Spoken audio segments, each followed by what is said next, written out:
Margaret. Can you hear me now? Yes. All right.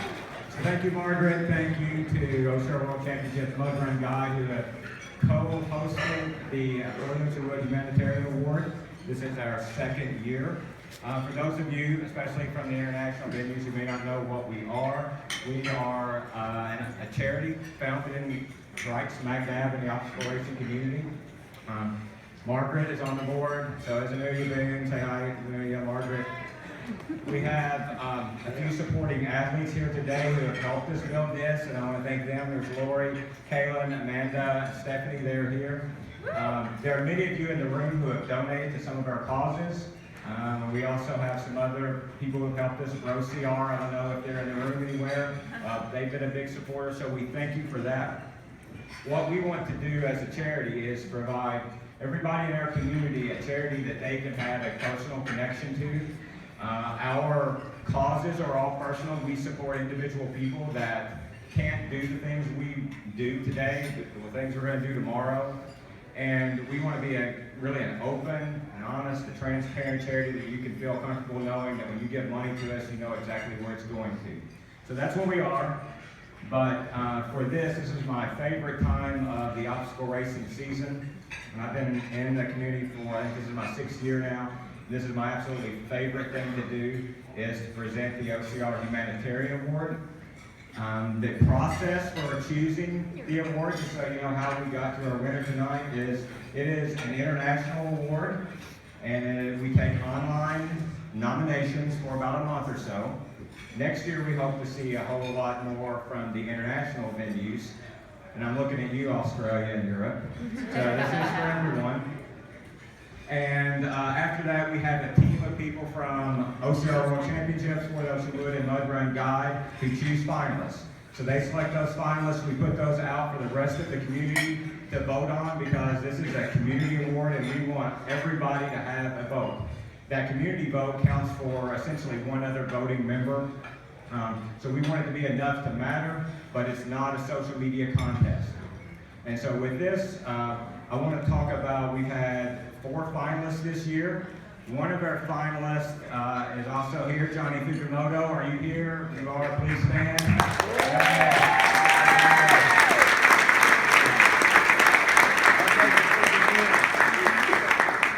So our finalists were Johnny Fujimoto, Howard Rogers, and Bobby Newman. And this year's winner, Mr. Alan Ajoy.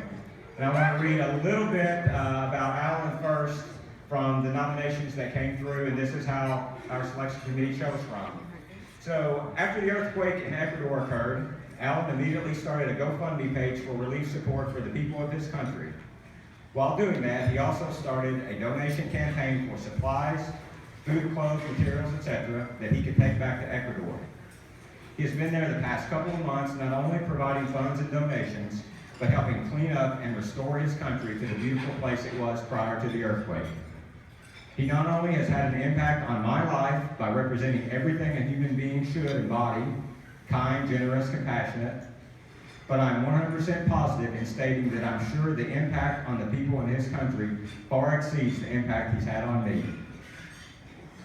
For someone who moved away from home to come back and give himself wholly to a cause that means so much to him and to the people that he cares so much for, I'm sure that he's had a huge impact on their lives. For a country that is deeply saddened and hurt due to recent events, I'm sure Alan is there spreading the happiness and love that follows everywhere he goes. So thank you, Alan, for all that you've done and continue to do.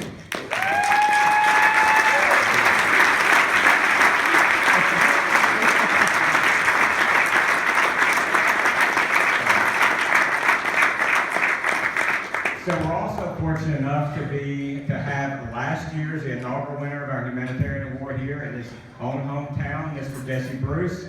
And I'm going to let him present the award.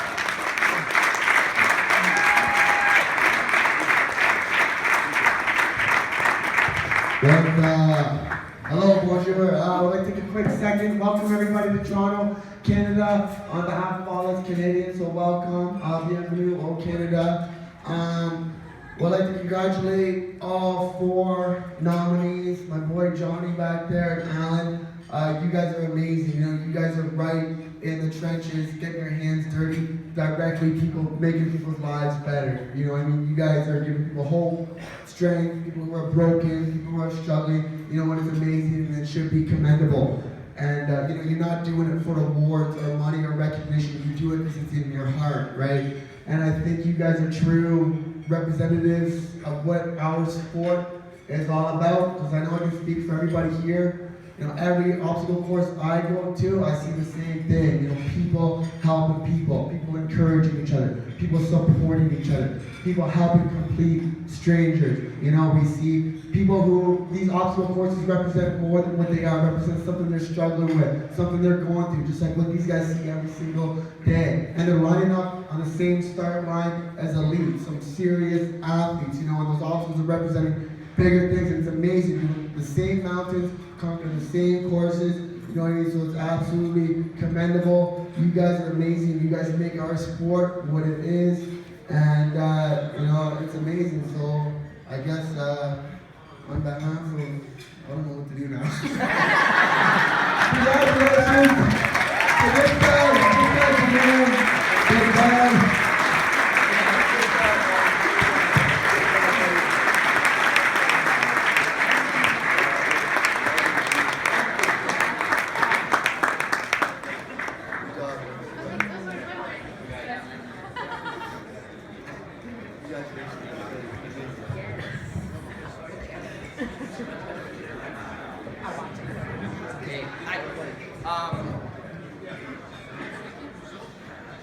When I got this award, I really didn't know why I got this award, so I have to put it on paper. So I'm going to put on paper for you guys, telling a story of what happened the past 6 months. First of all, thanks Adrian for your team and such an amazing event so far. It's been amazing. Thank you for those two, Will, Jeff, and Margaret guy, Margaret. Thank you so much. All my friends and people who voted for me, especially for the other 3 nominees for this award. Johnny Fukumoto, Howard Rogers, and Bobby Newman. Just to be included in this group has inspired me to grow as a person. Turning 40 years this year, last May, has been a roller coaster. Finally, I had all my finance all great. We were ready to buy a new house. Everything was perfect. But for some reason, for my dream come true job, I got let go. Who didn't want to work in an OCR company? Everyone wants to do that. All of you want to do that. I want to do that again. That happened. I was devastated. I was sad. But a few days later, earthquake shook my country. I'm from Ecuador. It left 22,000 families with no homes, and around 755 people died. Immediately, I started volunteering in a group in Miami, in a warehouse. We were receiving clothes, toys, medicine, food, everything that we can ship to Ecuador. But after a week doing all this, I felt that it wasn't enough. So I opened a GoFundMe account, and people started helping me. The first people that started helping were my OCR friends. They were the first ones to start donating, sharing in social media, my page to everyone on their Facebook. A week later, I still felt that it wasn't enough, so I went to Ecuador to volunteer. When I got there, I didn't know where to start or go. All I knew is I wanted to be there. One thing is to watch the news that you see on TV or Facebook, or other thing is to be there as a witness. A massive destruction in your country that you love so much. Families that have lost everything. Buildings destroyed. Streets breaking into. Pictures. Those pictures will stay in my memory my whole life. But thank God to great people I met there. I started working, introducing myself, and just say, hey, I'm here to volunteer.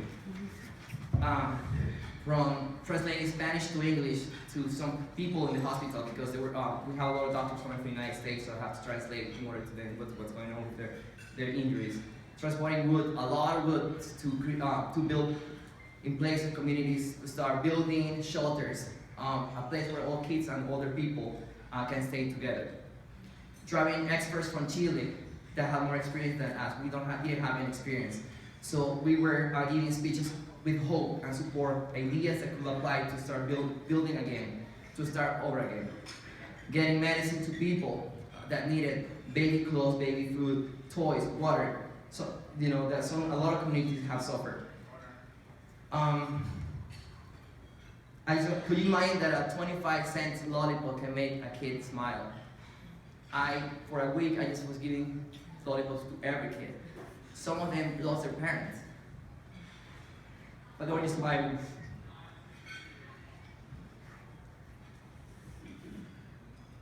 My last trip, I stayed there for 25 days. I landed in Miami and opened my Facebook, and I saw the news that I was nominated for this award.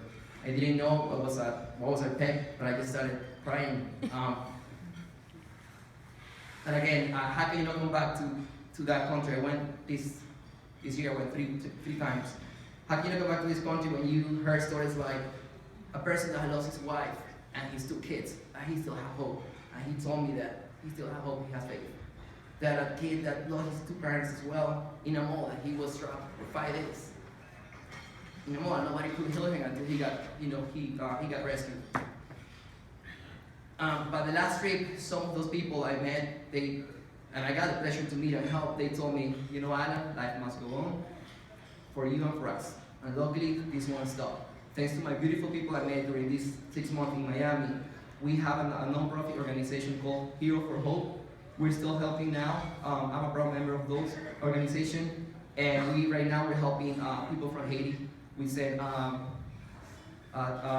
container full of medicine and clothes to Haiti as well. So we won't stop helping whoever needs it from us.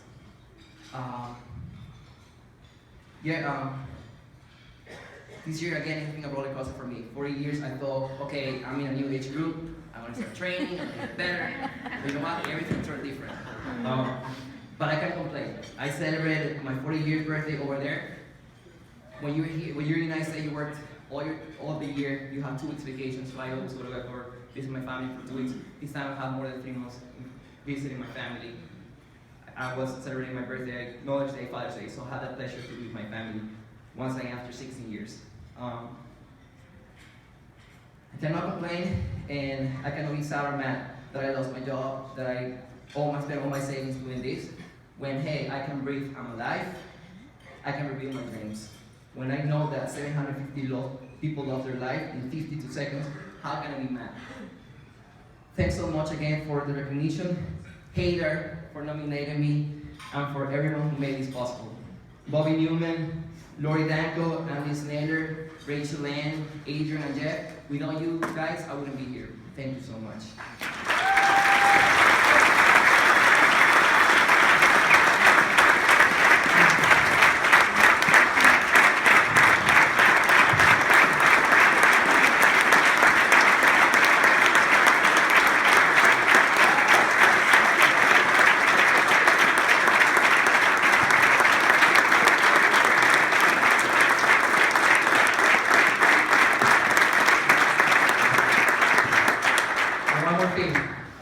Everyone here, remember, please, do good. You don't need an organization, you don't need money. Just smile, give hugs, a real hug, because they're free. Listen to your friend or co-worker, but have the time to listen. You don't know how much of an impact or change you can make in someone's life.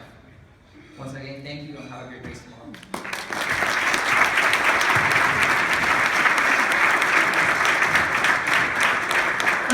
So Alan, you're gonna have to come back up here. David Bryant from Legend Born heard your story, and he has a special gift just for you. So how many of us have Facebook? So I was answering about 10,000 questions about when am I gonna get my jersey. And I came across a story about this man. And it stopped me in my tracks. A lot of people don't know who I am other than just the Jersey guy. But my brother and I are both infantry officers in the Army. And one of the absolute staples for being in the United States military is selfless service. Now, I personally look at this as a perfect setting for what he has just said. Be kind to people. Smile. Be a blessing to others. If you can be able to just give someone just a little bit of yourself, a little bit of time like this man has done, it can actually take us a number of different places. A lot of us are seeing some pretty horrible things going on in our world right now. But we can be a catalyst for change. We can do something because we're all human. We're all the same race, right? And at the end of the day, what he has done, I mean, we've all been through hard parts where we've lost our job, our dream job. where we've lost everything. But instead of ducking down and just trying to take care of himself, he put himself out for others. Talk about a blessing that this man's done. So when I read that little message on Facebook, I had never met him, but it stopped me. And I said, this is something we need to do. Now, we've all seen a lot of phenomenal jerseys out there, all right? I'm not trying to pat me on the back. We can all thank Charlie for that. But I noticed that there was someone that wasn't wearing one. So I said, you know what? We need to do something. So what I wanted to do is present you, since he's a son of the United States, obviously, and Ecuador.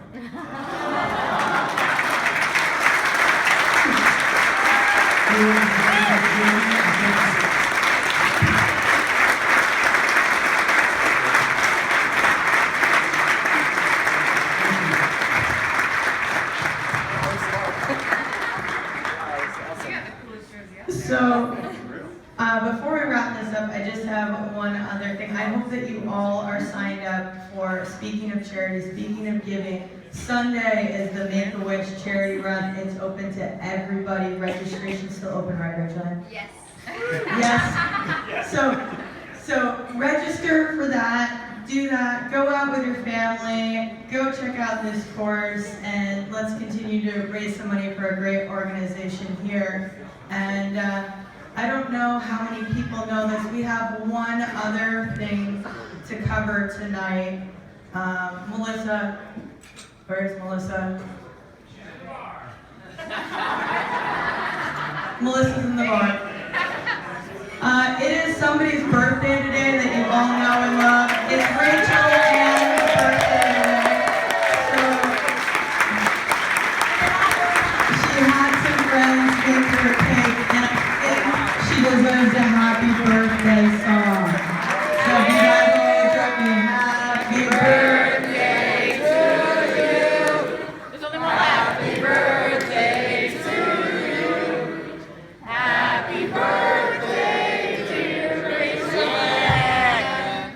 Happy birthday to you. Come out.